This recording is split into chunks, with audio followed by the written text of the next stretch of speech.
నేను నేను జబర్దస్త్ ఎప్పుడు ట్రై చేయలేండి. నేను వేరే టీవీ షోలో ఒక షోలో చేస్తున్నప్పుడు చంద్ర అన్న చూసి నన్ను పిలిచాడు. అరే ఈ అబ్బాయి భలే చేస్తున్నాడు అని చెప్పేసి పిలిచారు. అక్కడి నుంచి నా జబర్దస్త్ లైఫ్ స్టైల్. ఇండస్ట్రీకి వచ్చేటప్పుడే ఈ కామెడీ జోనర్ ని మీరు no actually I want to become an actor, యాక్టర్గా క్యారెక్టర్ ఆర్టిస్ట్గా నేను ఉండాలనుకున్నాను.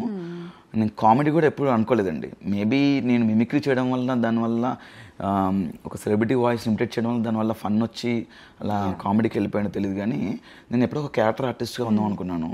అలా ట్రై చేస్తున్న క్రమంలో టీవీ షోస్ అనే ఒక బేస్ నాకు ఇచ్చాను. ఒక పునాది ఉంటుంది దేనికైనా. అలా ఒక టీవీ షో అనేది నాకు దొరికింది. దాని నుంచి టీవీ షో నుంచి అలా అలా అలా చేస్తున్న క్రమంలో చంద్ర గారు చూడడం, నన్ను జబర్దస్త్లో పిలవడము, అక్కడ నేను పర్ఫార్మెన్స్ బాగా చేయడం వల్ల జబర్దస్త్ వాళ్ళు నాకు టీమ్ లీడర్గా ఇవ్వడము, అక్కడి నుంచి అలా అలా అలా దాంట్లో ముక్కు అవినాష్గా నాకు పేరు వచ్చింది.